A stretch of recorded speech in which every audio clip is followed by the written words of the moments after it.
Subscribe now and press the bell icon. Never miss an update.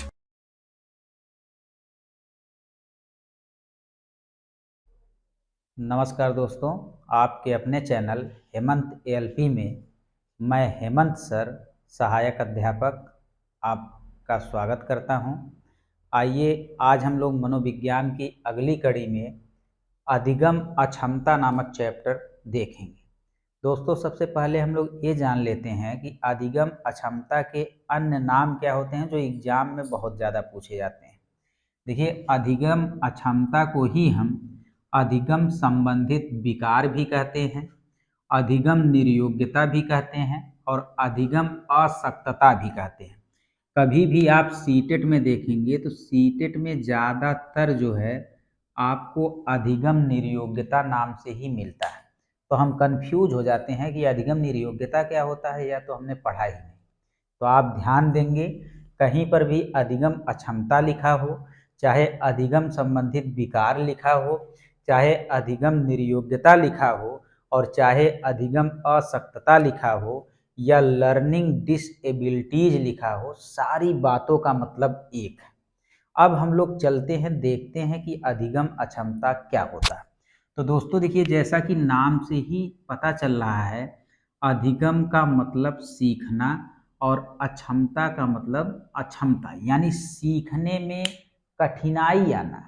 सीखने में कोई बालक अक्षम है यानी सक्षम नहीं है, तो उस बालक के अंदर पाई जाती है अधिगम अक्षमता। जैसा कि यहाँ परिभाषा में लिखा है कि सीखने के किसी क्षेत्र में निरंतर रूप से समस्यात्मक हो। जैसे कोई बालक है, वह सीखने के किसी भी क्षेत्र में, चाहे वह पढ़ने वाले क्षेत्र में हो, चाहे लिखने वाले क्षेत्र में हो, चाहे गणना संबंधित क्षेत्र हो, चाहे चलने संबंधित क्षेत्र हो, चाहे भाषा संप्रेषण संबंधित क्षेत्र हो, यानी सीखने से संबंधित कोई भी क्षेत्र है, उसमें निरंतर मतलब लगातार समस्या आ रही है, तो उसी को हम अधिगम अक्षमता या अधिगम संबंधित विकार कहते हैं। दोस्तों एक बात ये जान लीजिए कि यह अधिगम संबंधित विकार जो होता है वह कोई रोग नहीं होता है, कोई भी रोग नहीं होता है। जैसे जैसे बच्चा धीरे धीरे बड़ा होता चला जाता है,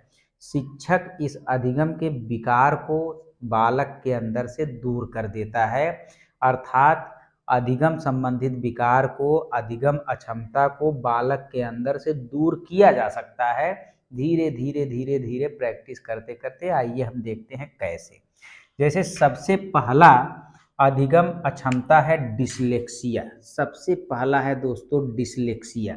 तो डिसलेक्सिया जो है पठन विकार होता है। डिसलेक्सिया जहाँ पर भी आएगा तो आप कहेंगे ऐसा बालक जिसके अंदर पढ़ने संबंधित विकार हो, अर्थात पढ़ने में उसको कठिनाई आती हो, पढ़ने में उसको समस्या हो, शब्द को पहचानने में समस्या हो, तो उसके अंदर एक प्रकार का विकार होगा जिसका नाम है डिसलेक्सिया। पढ़ने में दोस्तों क्या क्या समस्या आती है, जैसे कहीं पर लिखा है SA, SAW, तो बच्चा जल्दी जल्दी उसे क्या पढ़ लेता है, वाज पढ़ लेता है उल्टा, या वाज को क्या पढ़ लेता है, सा पढ़ लेता है।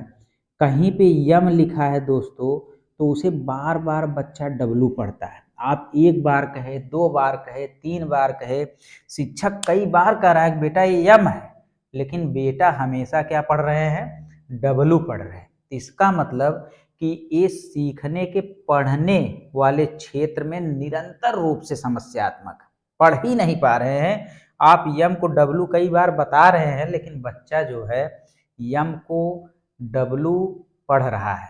आप बच्चे को बता रहे हैं बेटा ये यम है, लेकिन बेटा डब्लू ही पढ़ रहा है। कहीं पे 12 लिखा है तो बच्चा उसे जल्दी जल्दी में क्या पढ़ दे रहा है, 21 पढ़ दे रहा है। अर्थात ऐसी समस्या जिसमें पढ़ने में बच्चे को कठिनाई हो, उसे पठन विकार या डिसलेक्सिया कहा जाता है। दोस्तों दूसरा विकार हम देखते हैं, तो दूसरा विकार है डिसकैलकुलिया। दोस्तों यहाँ पे हम ट्रिक का थोड़ा सा प्रयोग करेंगे। देखिए कैलकुलिया में, देखिए यहाँ तक अगर हम देखेंगे तो कैलकुल, तो कैलकुलेटर, कैलकुलेटर, यहाँ से अगर आप निकालेंगे तो यहाँ से आपको मिलेगा कैलकुलेटर। अर्थात कैलकुलेटर से हम कौन सा काम करते हैं? तो दोस्तों कैलकुलेटर से हम गणना संबंधित कार्य करते हैं। अर्थात आप कह सकते हैं कि डिसकैलकुलिया विकार का संबंध गणना विकार से है। अर्थात इसमें बच्चे को गणना करने में समस्या आएगी, बच्चे को जोड़ घटाना गुणा भाग करने में समस्या आएगी। कुल मिला जुला के आप कह सकते हैं गणित संबंधित जितने भी विकार होंगे सब डिसकैलकुलिया के अंतर्गत आएंगे। आपने देखा होगा जब आप बच्चों को पढ़ाते हैं तो मान लीजिए आप 12 + 18 जोड़ने के लिए दे देते हैं, तो बच्चा जोड़ता है 8 2 10 और पूरा लिख देता है 10 और 1 1 2 और यहाँ पे लिख देता है 2। तो क्या बताइए 12 और 18 का जोड़ 210 आएगा? नहीं, बस 210 इसलिए आ रहा है क्योंकि इसके अंदर कौन सा विकार है? गणना विकार है, यह गणना नहीं कर पाता है। अगर आप बच्चे से कह रहे हैं कि बेटा यहाँ पे 8 2 10 के 0 लिखो और 1 1 2 के 3 लिखो, अगर बच्चा एक बार में ही समझ गया या 2 बार में समझ गया, 5 बार में समझ गया और वह सही उत्तर लाने लगा तो उसके अंदर अधिगम संबंधित विकार अर्थात डिसकैलकुलिया नहीं है दोस्तों। अगर उसको कई बार आप ऐसा बता रहे हैं सही तरीका, लेकिन फिर भी वह निरंतर रूप से समस्यात्मक होगा, बार बार वह ऐसे गलत जोड़ जोड़ रहा है, तभी उसके अंदर पाई जाएगी डिसकैलकुलिया। अब तीसरा हम देखते हैं डिसग्राफिया। दोस्तों डिसग्राफिया में यहाँ पे अगर आप देखेंगे तो ग्राफ आ रहा है और ग्राफ पे हम क्या करते हैं? लिखने का काम करते हैं। तो डिसग्राफिया विकार जो है यह एक प्रकार का लेखन विकार है, यह एक प्रकार का लेखन अधिगम अक्षमता है जिसमें बच्चे को लिखने में समस्या आती है। जैसे यहाँ पे स को वह वाज पढ़ रहा था, यम को डब्लू पढ़ रहा था, 12 को 21 पढ़ रहा था, क्योंकि यहाँ पे विकार था डिसलेक्सिया। वही काम यहाँ पे लिखने में करेगा, बच्चे को जहाँ जहाँ यम रहेगा वहाँ बार बार वह उसका उल्टा डब्लू लिख देगा। कहीं पे अगर सी इस तरीके से लिखा है तो बच्चा सी इस तरीके से लिख देगा, कहीं पे क इस तरीके से लिखा है तो बच्चा इस तरीके से उल्टा लिख देगा, कहीं पे 12 लिखा है तो उसे 21 लिख देगा, कहीं पे सा लिखा है तो उसे वाज लिख देगा। अर्थात जहाँ पे लेखन संबंधित विकार हो, जहाँ पे बच्चे को लिखने में समस्या आए, वहाँ पे डिसग्राफिया, डिसएबिलिटीज या अधिगम अक्षमता होती है। यहाँ तक कि बच्चा देखकर अच्छे से चीज़ों को लिख नहीं पाएगा। निबंध बोला जाएगा तो वहाँ पे तो बहुत ज़्यादा बच्चा डर डर के लिखेगा। ऐसे विकार को हम डिसग्राफिया कहते हैं। चौथा है डिस्प्रैक्सिया। देखिए दोस्तों प्रैक्स में पा आ रहा है तो पा से आप ऐसे कर लीजिए पैर, ठीक है? तो पैर से हम क्या करते हैं? चलने का काम करते हैं। तो डिस्प्रैक्सिया जो है चलन विकार है। डिस्प्रैक्सिया कौन सा विकार है? चलन विकार है। अब चलते हम शरीर के द्वारा हैं तो चलन विकार से ही संबंधित है शारीरिक कौशल संबंधित विकार। अर्थात कुल मिला जुला के हम कह सकते हैं कि जो डिस्प्रैक्सिया है यह चलन विकार है और शारीरिक कौशल संबंधित विकार है। अब शारीरिक कौशल संबंधित विकार को दो भागों में बांटा गया है दोस्तों। तो शारीरिक कौशल संबंधित विकार जो होते हैं वो दो प्रकार से उनको बांटा गया है। एक को हम कहते हैं सूक्ष्म गतिक कौशल और एक को हम कहते हैं स्थूल गतिक कौशल। सूक्ष्म गतिक कौशल को हम सूक्ष्म मतलब फाइन, स्थूल मतलब ग्रॉस, फाइन मोटर स्किल और ग्रॉस मोटर स्किल कहते हैं दोस्तों। अब देखिए चाहे सूक्ष्म गतिक कौशल हो चाहे स्थूल गतिक कौशल हो, दोनों संबंधित है किससे? शारीरिक कौशल से।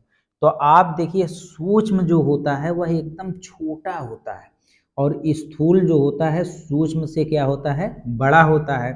तो अगर हम एक शरीर की बात करें तो शरीर के एक छोटे से भाग की बात होगी तो वह सूक्ष्म गतिक कौशल होगा और पूरे शरीर की अगर बात होगी तो वह स्थूल गतिक कौशल होगा। तो यहाँ पे देखेंगे सूक्ष्म गतिक कौशल जो है यहाँ पे केवल और केवल एक छोटे से अंग का भाग होगा। जैसे मान लीजिए आप लिख रहे हैं तो लिखना में बताइए किसका प्रयोग होगा, केवल आपके शरीर के एक अंग, केवल हाथ का प्रयोग होगा, तो उसे आप सूक्ष्म गति कौशल कहेंगे। लिखना हो गया। पढ़ने में केवल आपके मुंह का प्रयोग होगा, तो यह भी सूक्ष्म गति कौशल हो गया।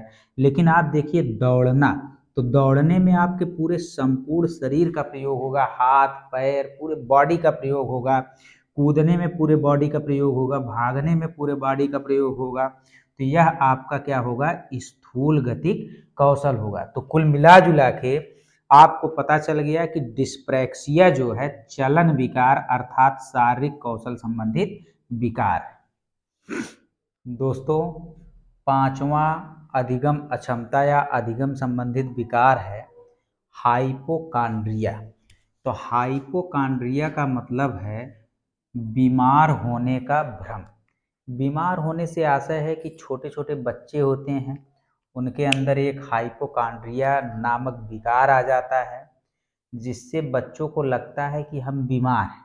किसी अपने दोस्त से या टीचर से ही कहेंगे मैम सर हम बीमार हैं, थोड़ा छुइए तो देखिए हम बीमार तो नहीं हैं, हमको लग रहा है कि बुखार है। इस टाइप से तमाम भ्रांतियाँ, तमाम भ्रम जो है बीमार होने से रिलेटेड जो है हाइपोकांड्रिया में बच्चों के अंदर आ जाते हैं। दूसरा है बुलीमिया। दोस्तों बुलीमिया में बुल है, बुल का मतलब सांड होता है, और आजकल आप जानते ही हैं कि खेतों में सांड जो है सारी चीज़ों को क्या कर जा रहा है, खा जा रहा है।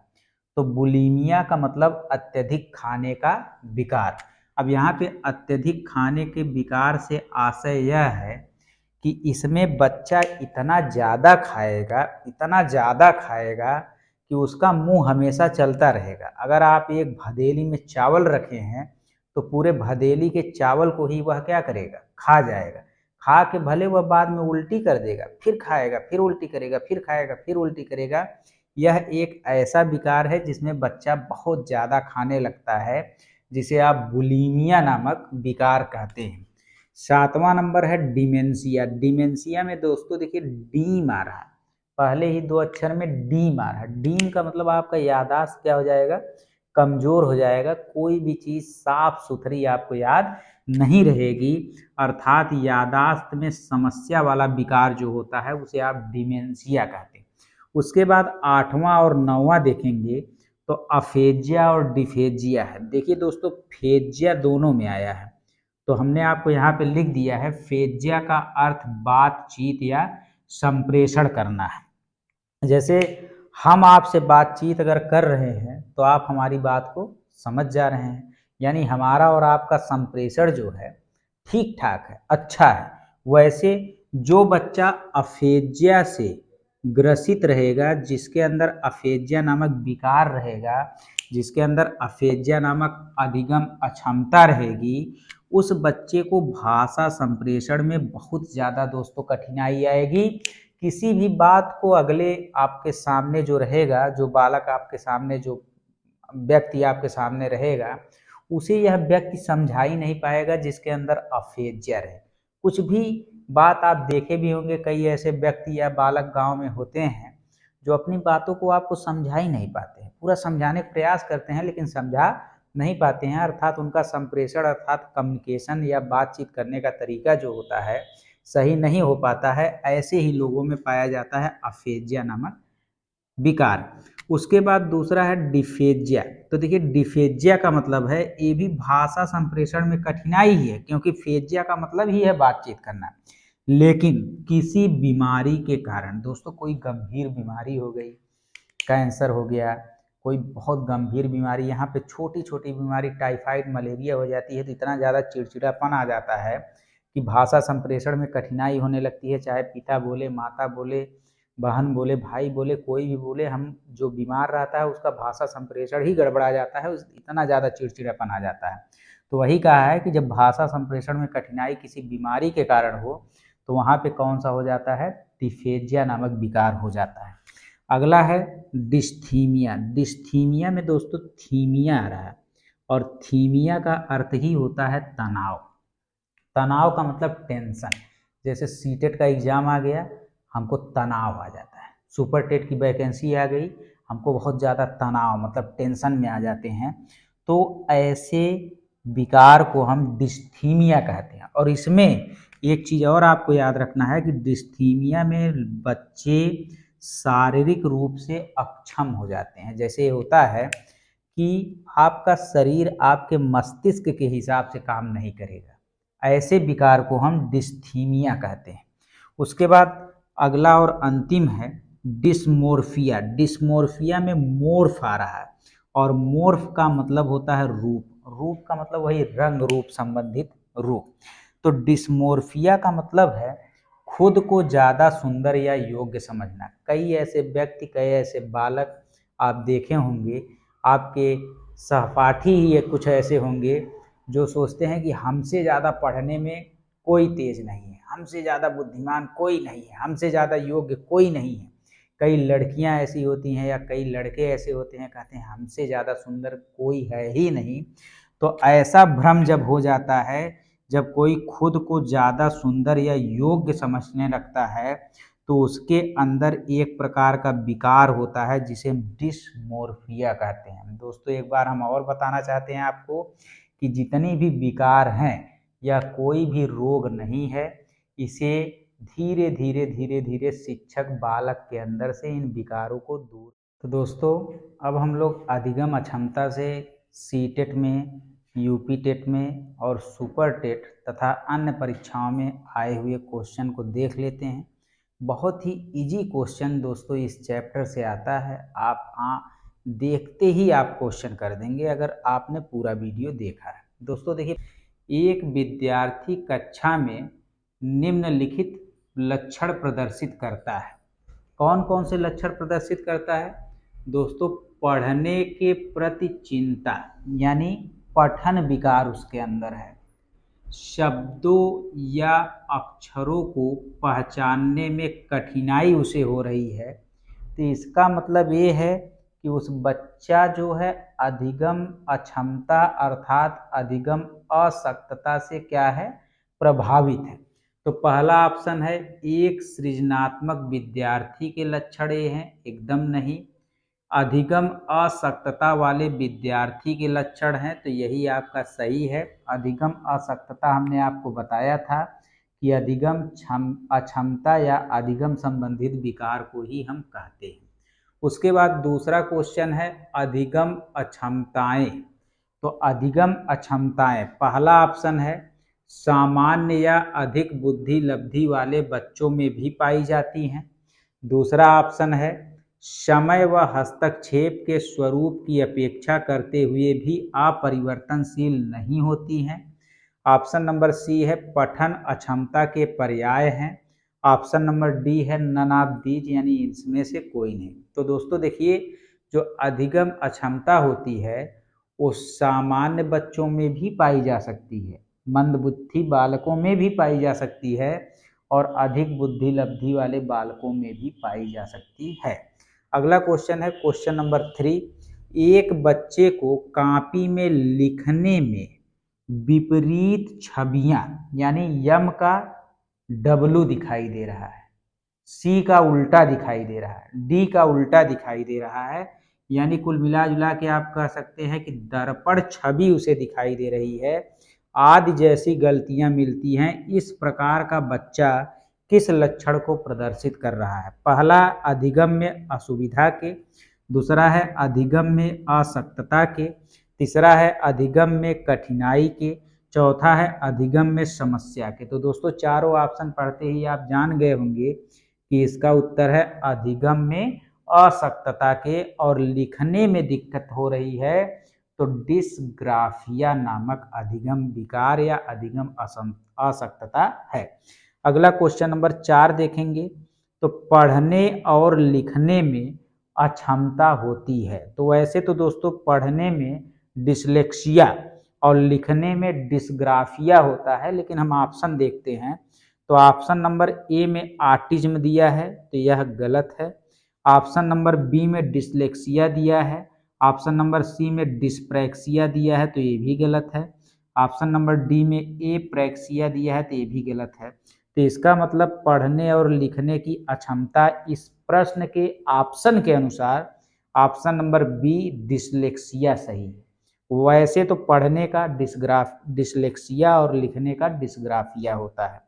अगला दोस्तों संप्रेषण संबंधित अक्षमता, भाषा संप्रेषण संबंधित जो है अक्षमता हमने आपको बताया था कि डिफेजिया में होता है, तो इसका ऑप्शन नंबर ए क्या है, सही है। भाषा संप्रेषण में डिफेजिया, फेजिया का मतलब ही हम बातचीत करना या संप्रेषण करना आप लोगों को बताए थे। दोस्तों एक बालक जो खाली स्थान से ग्रस्त है वह सा को वाज और 12 को 21 पढ़ता है। पढ़ने का मतलब है डिसलेक्सिया दोस्तों।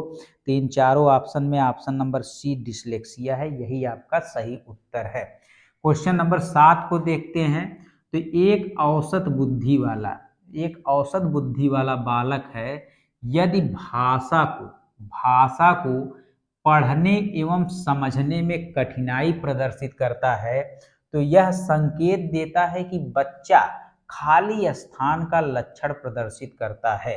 तो दोस्तों भाषा को पढ़ने एवं समझने में एक बच्चे को क्या हो रही है, कठिनाई हो रही है, तो इसका मतलब उसके अंदर है पठन विकार, और पठन विकार को हम डिसलेक्सिया कहते हैं। तो ऑप्शन नंबर डी पठन विकार इस प्रश्न का सही उत्तर होगा। क्वेश्चन नंबर 8 को देखते हैं। तो गतिक कौशल में अधिगम निर्योग्यता कहलाती है। तो दोस्तों गतिक कौशल में अधिगम निर्योग्यता कहलाती है। आपको हमने बताया था कि डिस्प्रैक्सिया में पा आ रहा है तो पा से पैर, और पैर से हम चलते हैं और चलने को ही हम गति कहते हैं।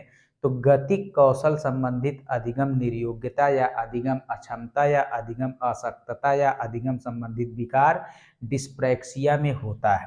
क्वेश्चन नंबर 9 को देखते हैं। तो भाषा अवबोधन, फिर दोस्तों वही बात आ गई, भाषा अवबोधन, अवबोधन का या अवबोध का या बोध का मतलब समझ, अवधारणा। तो भाषा अवबोधन का मतलब यहाँ पे है भाषा संप्रेषण से। तो भाषा संप्रेषण से संबंधित विकार कौन सा है, तो दोस्तों यहाँ पे देखिए अफेजिया, अफेजिया को हिंदी में भाषाघात कहते हैं। तो भाषा अवबोधन या भाषा संप्रेषण से संबंधित विकार भाषाघात या अफेजिया है। अगला है क्वेश्चन नंबर 10 मौलिक गणितीय संक्रियाओं। देखिए दोस्तों मौलिक गणितीय संक्रियाओं का मतलब जोड़ घटाना गुणा भाग को करने में असमर्थता द्वारा पहचाने जाने वाले विकार का नाम क्या है, तो दोस्तों गणना संबंधित विकार को हम डिस्कैलकुलिया कहते हैं या गणितीय संबंधित विकार को हम डिस्कैलकुलिया कहते हैं। दोस्तों ये आपके 10 क्वेश्चन थे जो आपके एग्जाम में बार बार पूछे जाते हैं। इसके अलावा कोई भी क्वेश्चन आएगा दोस्तों, अगर आपने वीडियो को पूरा देखा है आप बड़े आराम से कर लेंगे। आपका 1-2 नंबर जो है सीटेट में, यूपी टेट में इससे 1 नंबर 100% आता है। दोस्तों जिस टॉपिक पे आपको वीडियो चाहिए कमेंट करिए दोस्तों, उस टॉपिक पे हम वीडियो बनाएंगे। चैनल को सब्सक्राइब करिए और वीडियो को लाइक करिए। अगर वीडियो पसंद आया हो तो 10 सेकंड निकाल के कमेंट जरूर करिए, हमें अप्रिशिएट करिए कि मतलब हम और भी वीडियो बनाएं। धन्यवाद दोस्तों।